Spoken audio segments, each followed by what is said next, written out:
ये रहा हमारा एक नया प्रोजेक्ट करोला इंडस AE101 है चेसिस पे। GLI वेरिएंट है, पाकिस्तानी है, मैरून कलर में जो आती है ओरिजिनल वही है।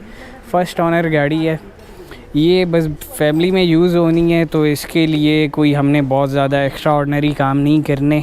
बस ये कि टोटली डेंट पेंट होगी, कंप्लीट स्ट्रिप ऑफ होगी। फ्रंट तो देखें बिल्कुल बर्बाद है, दोनों डोर्स चेंज होंगे कंप्लीट का मतलब ये है कि अंदर के गत्ते, रबड़, शीशे, साइड ग्लास, गोले, ईच एंड एवरीथिंग चेंज होने वाली है।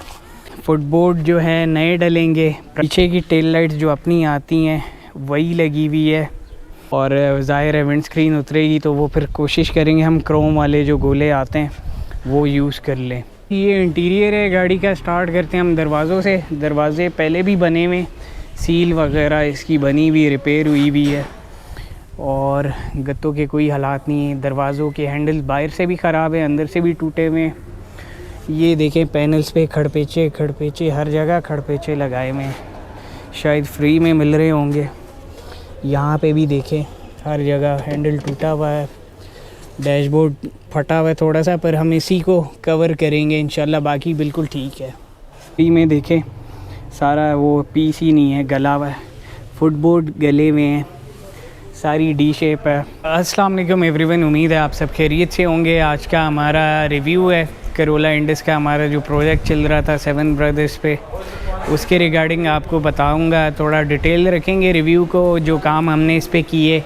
एक्सपेंस का वैसे तो मेरे पास पूरा ब्रेकअप पड़ा हुआ है, पर उस पर हम जो मोटी चीज़ें यानी कि जिस पे ज़्यादा एक्सपेंस हुआ था उसको थोड़ा काउंट डाउन कर लेंगे, आपको बता देंगे उसके हवाले से कि क्या फ़िगर उस पर आया है, ओवरऑल क्या फ़िगर आया है और क्या काम रहते हैं।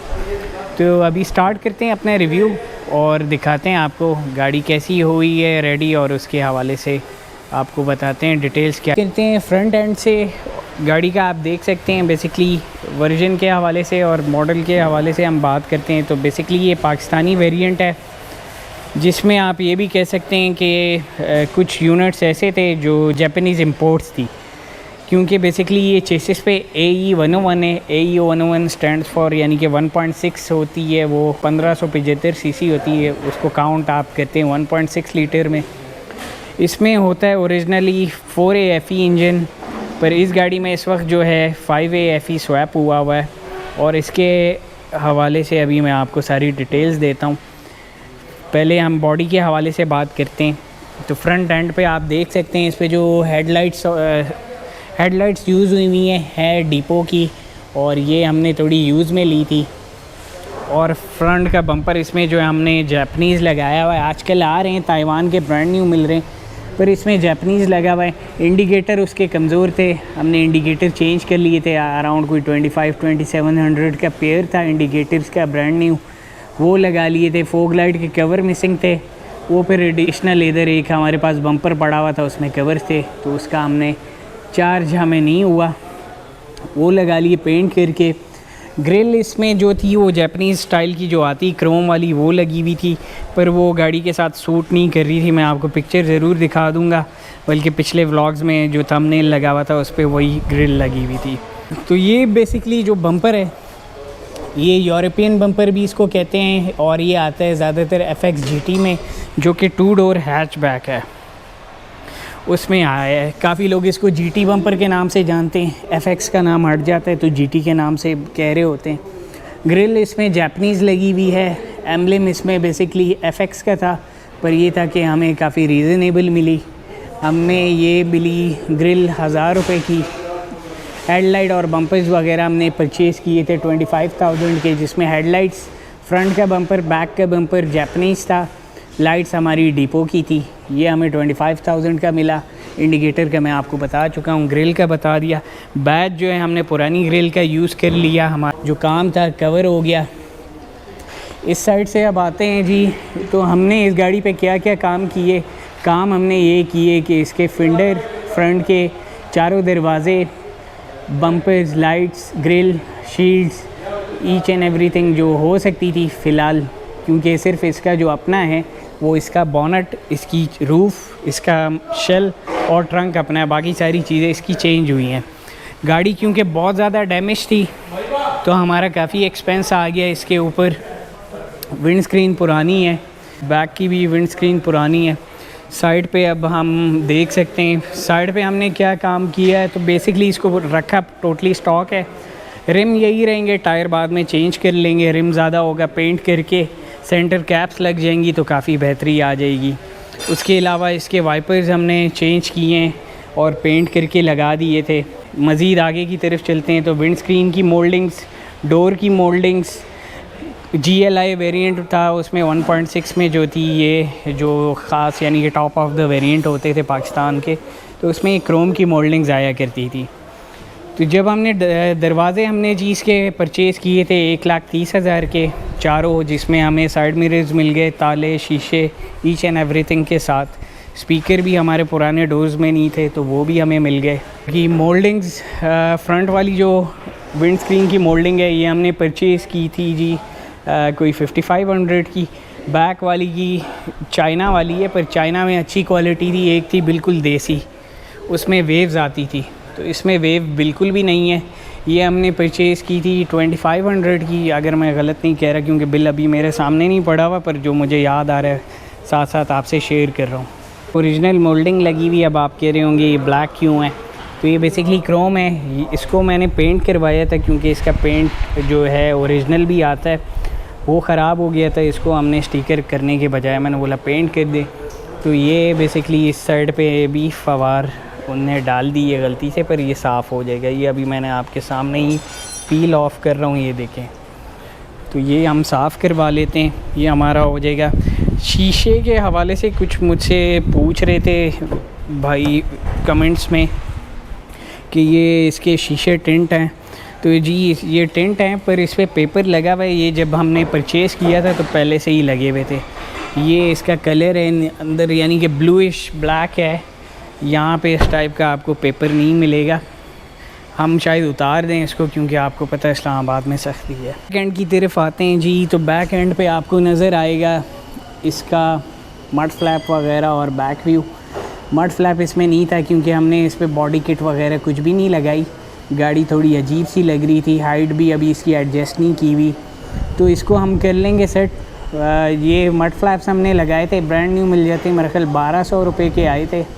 अगर काबली लेते तो मेरे ख्याल 3-4 हज़ार से कम ना होते, तो वो हमने लगा लिया। एग्जॉस्ट वही है सादा, उसका रबर टूटा हुआ है, वो हमारा काम एक रहता है। इसके अलावा जी बैक एंड की तरफ आते हैं, तो बैक एंड पे आप देख सकते हैं इसमें टेल लाइट्स जापानीज़ स्टाइल की लगी हुई है। पाकिस्तानी वाली डिफरेंट आती है, जैसे कैनेडियन अगर गाड़ियाँ देखी हो या पाकिस्तानी एक्सी वगैरह देखी हो तो उसका ग्लास फ़र्क आता है। ये लाइट्स हमने ली थी ब्रांड न्यू, डिपो की थी। आजकल जैसे TYCR है, तो ये वाली डिपो की है, ताइवान की एक अच्छी ब्रांड है। फिनिशिंग और फिटिंग्स वगैरह तो मैं आपको दिखाता रहूँ, ज़बरदस्त हो गई थी। बैज इसमें 1.6 का लगा दिया, GLI का इस वक्त अवेलेबल नहीं था तो फ़िलहाल गुजारा कर लिया। ये सेंटर बैज ओरिजिनल है, ये वाला ब्रांड न्यू आ गया, और वो टोयोटा का भी ब्रांड न्यू है। बीच वाला यानी कि काबली बैज आप कह सकते हैं। इस साइड में भी सेम सिनेरियो है। अब मैं आपको थोड़ा सा मज़ीद ब्रेकअप की तरफ जाते हैं, जो हमने मेन बड़े काम किए हैं।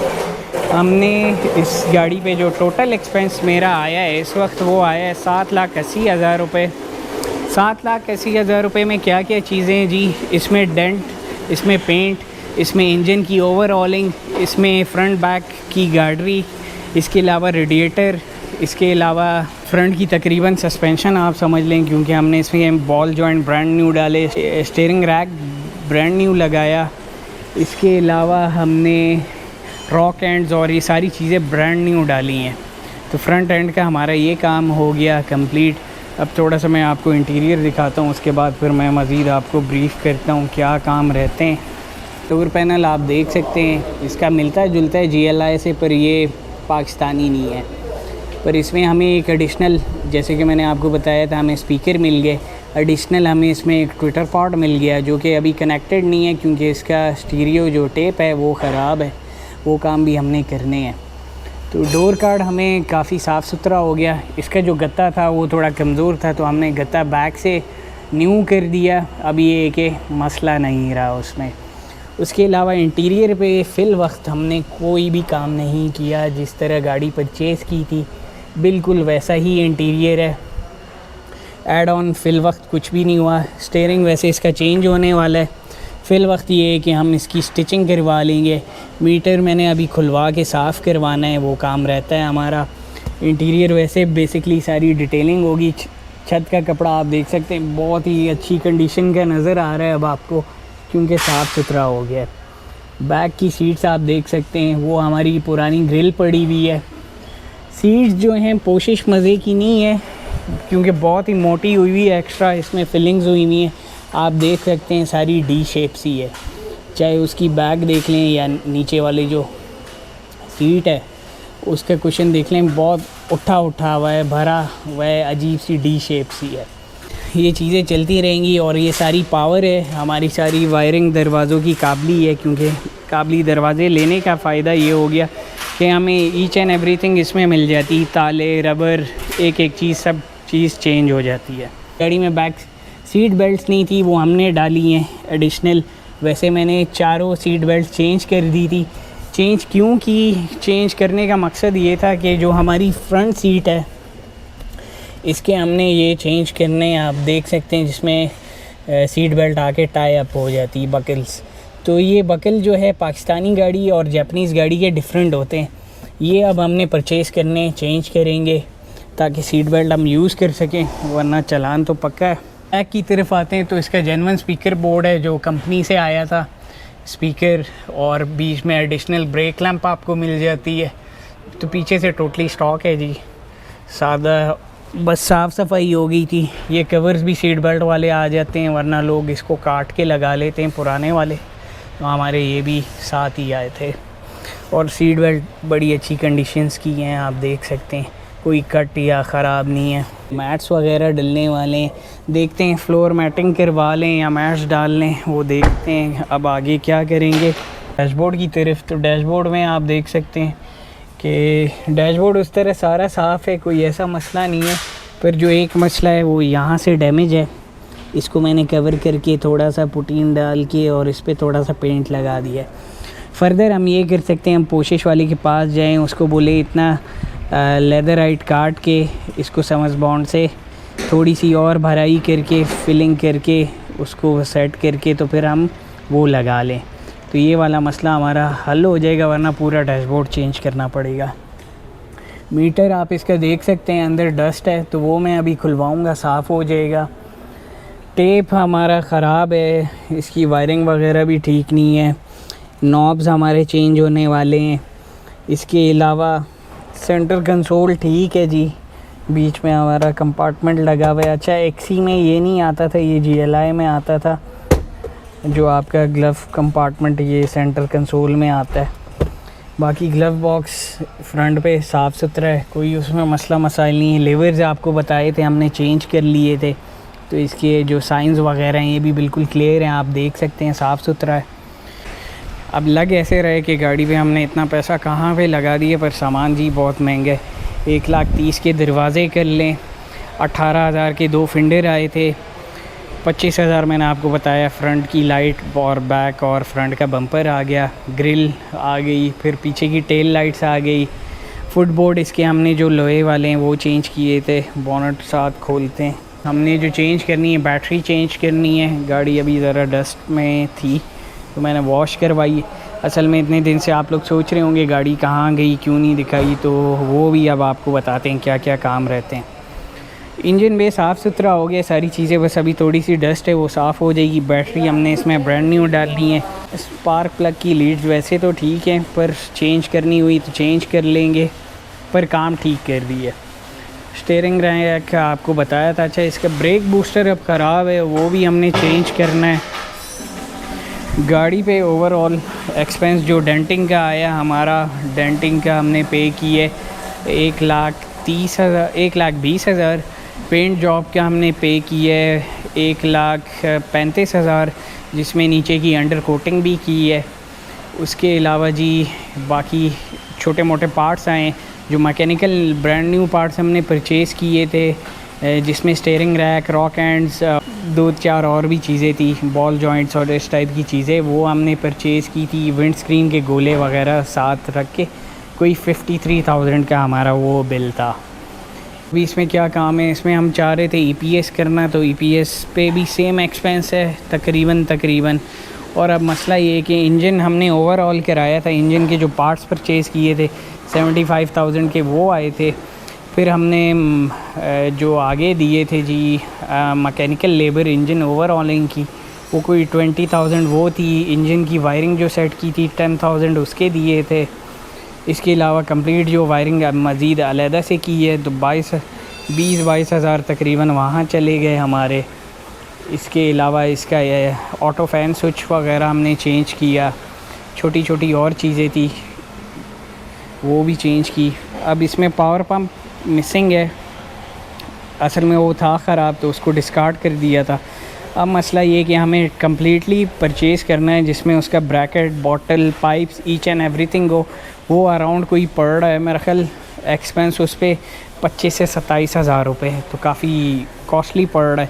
EPS की तरफ अगर हम जाते हैं तो EPS पे भी हमारा कोई आ जाएगा 25,000 तो आ ही जाएगा राउंड फिगर। तो मैं चाह रहा हूँ फिर जब अब हमने स्टीयरिंग रैक भी ब्रांड न्यू डाले तो फिर हम हाइड्रोलिक की तरफ ही जाएं, जो चीज़ है जेन्युइन उसी तरीके से हो जाएगा सारा काम। चलते हैं ट्रंक की तरफ जी, ट्रंक दिखाएं ज़रा। अंदर से देखें साफ़ सुथरा हो गया, लॉक का कवर भी लगा हुआ है। इसके अलावा अंदर से सारी पोशिश वगैरह साफ़ करके लगा दी है। कंप्रेसर इसका फ़िट नहीं किया हुआ, उसके बोल्ट्स मिसिंग थे और पाइप्स वगैरह नहीं थे। फिर AC का काम भी अभी असल में नहीं करवाया, सीज़न भी चला गया और आपको पता है कि एक्सपेंस इतना आ गया तो मैंने सोचा चलें बाद में करेंगे। टायर इसके चेंज होने, रिम पेंट हो जाएंगे, वो आपको बताया मैंने। अभी मैं आपको थोड़ी मज़ीद छोटी छोटी चीज़ें बता देता हूँ जिसमें कि मैंने आपको बताया नहीं। फेंडर की शील्ड्स, इंजन वाली शील्ड, बम्पर के इंडिकेटर्स तो बता चुका हूँ। फिर इसके अलावा जी डोर की जो हमने वो पोशिश का गत्ता वगैरह ठीक करवाया वो है। की लॉक इसकी सेटिंग की, क्योंकि आपको पता है हमने चारों दरवाज़े चेंज किए तो फ्रंट 2 दरवाज़ों में लॉक्स होते हैं, उसको एक ही की पे एडजस्ट करना, वापस वो किया। इसके अलावा जी वाइपर्स आपको बताया था, बीच में पेट्रोल फ्यूल वगैरह डला, लीवर असम्बली थी। फिर इसके आपको बताया था वाइपर की रॉड्स ठीक नहीं थी, वो हमने चेंज की। इसके अलावा जी फ्रंट का इंजन का एक माउंट मैं भूल गया था, वो भी हमने इसमें ब्रांड न्यू डाला था। फिर मैकेनिक की लेबर आ जाती है, इलेक्ट्रिशियन की लेबर आ जाती है, डेंटिंग पेंटिंग की आपको बता चुका हूँ मैं। इसके अलावा इंटीरियर की डिटेलिंग वगैरह, यानी पूरी गाड़ी जो हमने डिटेलिंग कराई है 5,000 इसके चार्ज पे किए ओवरऑल। तो अब मैं आपको बड़ा सारा बिल बता चुका हूँ। मज़ीद अगर उसमें कोई चीज़ मिस की है, अच्छा नोज़ कट भूल गए थे, नोज़ कट भी हमने इसमें फ्रंट का डाला था, आप लोगों को याद हो पुराना तो ये सारी हैं चीज़ें जो इस पे हमने की हैं। बाकी आपने देखा था कि काफ़ी ख़राब थी गाड़ी उस टाइम, और अब किस कंडीशन में अब आपके सामने है माशाल्लाह से जी, कंप्लीट हुई हुई नज़र तो आ रही है कि गाड़ी मुकम्मल हो गई है। बाकी छोटी मोटी स्टिकरिंग वगैरह हो जाएगी, डोर पे आती है विंड स्क्रीन्स पे, तो उससे गाड़ी थोड़ी ग्रेसफुल हो जाएगी, गाड़ी की हाइट एडजस्ट होगी, सारी चीज़ें बेहतर हो जाएंगी इंशाल्लाह। हमारा टाइम गुजरा इस प्रोजेक्ट के हवाले से, आप लोग ने एंजॉय किया होगा। रिज़ल्ट्स शायद वो ना हो जो आपने सोचे होंगे जिस तरह मेरे प्रोजेक्ट्स होते हैं, यानी कि ओवरऑल हम बॉडी किट्स वगैरह गाड़ी की ओवरऑल लुक की चेंज कर देते हैं। इसको ज़रा सिंपल रखा गया है ताकि फ़ैमिली के साथ इजीली यूज़ेबल हो, और अब जब ज़ाहिर है बजट को भी देखना होता है, तो ये सारी चीज़ें हैं आप लोगों के सामने।